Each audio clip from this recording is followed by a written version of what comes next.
Kita ke informasi tahapan kampanye pemilu 2024 akan dimulai 28 November 2023 besok. Tapi suara-suara yang mengkhawatirkan ketidaknetralan aparat dari tingkat pusat hingga desa justru meluas. Lalu bagaimana memastikan proses dan hasil pemilu 2024 kredibel? Inilah Top Review.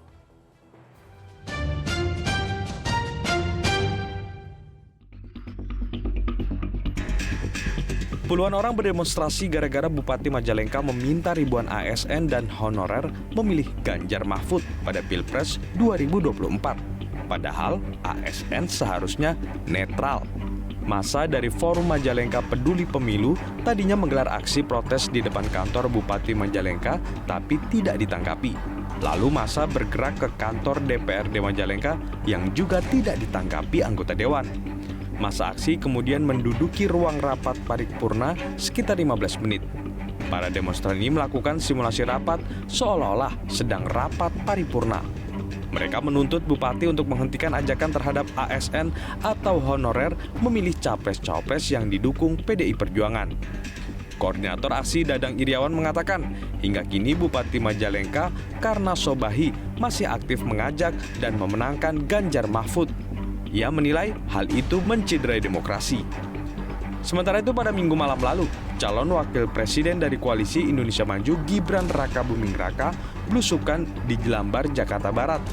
Gibran nampak memakai kemeja corak berwarna kuning dan didampingi istrinya Selvi Ananda.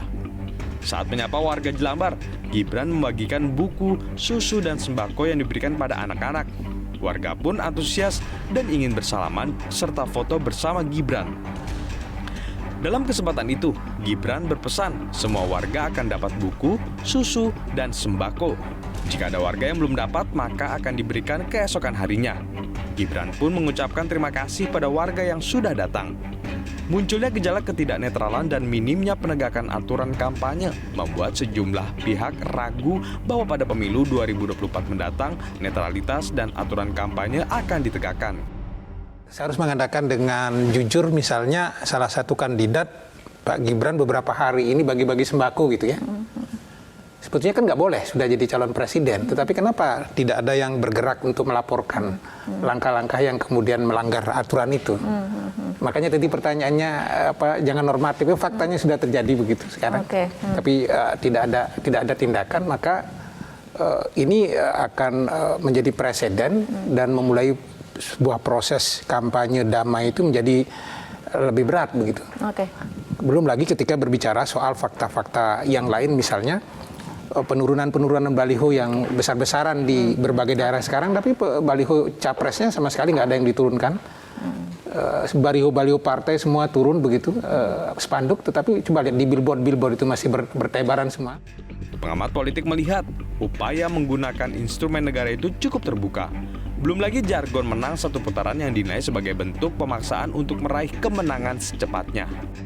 Bagaimana menggunakan instrumen-instrumen politik ya secara formal, dalam hari ini instrumen-instrumen negara ya sebenarnya itu juga cukup terpampang dan kecenderungan ya saya katakan, dan sesungguhnya bukan lagi bicara bukan lagi laten tapi sudah cukup manifest.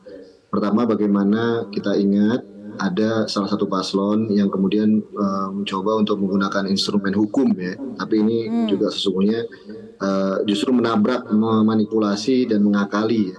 Bagaimana supaya hukum itu menguntungkan, dalam ini Mahkamah Konstitusi peristiwa yang beberapa waktu lalu. Lalu yang kedua kemudian juga ada perangkat desa yang dikumpulkan, dan ini juga sesungguhnya membuat masyarakat itu juga akhirnya menjadi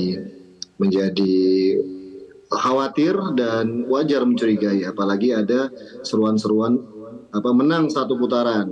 Nah, ini juga harus kita lihat bahwa ada keinginan besar untuk bisa memenangkan secara segera.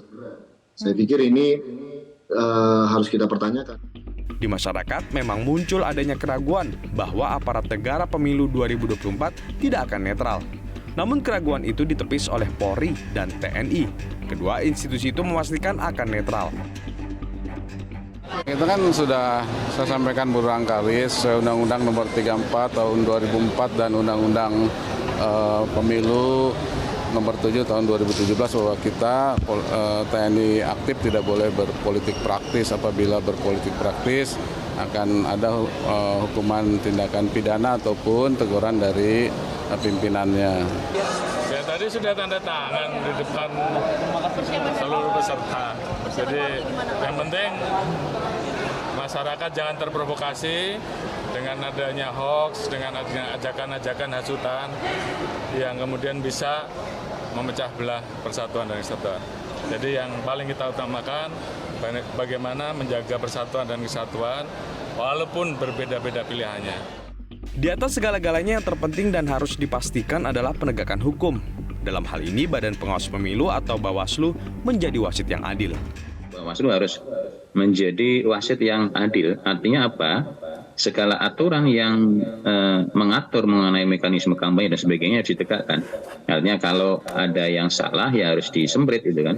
Kemudian tentu Bawaslu juga sudah melakukan berbagai upaya-upaya pencegahan. Tetapi menurut saya tidak hanya cukup dengan pencegahan, tapi yang penting adalah law enforcement ya. Jadi ini untuk menjawab keraguan publik, apakah Bawaslu bisa bekerja atau tidak. Bawaslu sebagai wasit bisa objektif tidak. Apakah Bawaslu sebagai wasit bisa independen atau tidak, bisa mandiri atau tidak. Saya kira harus diwujudkan dengan law enforcement ketika ada pelanggaran di dalam pelaksanaan masa kampanye yang akan mulai tanggal 28 November sampai tanggal 10 Februari 2024. Tapi untuk memastikan adanya law enforcement sungguh tidak mudah. Sebab sejumlah pelanggaran yang terjadi selama ini saja tidak ditindak sebagaimana mestinya. Kontrol publik dan kelompok pemantau pemilu yang aktif diharapkan bisa meminimalisir berbagai potensi ketidaknetralan dan kecurangan.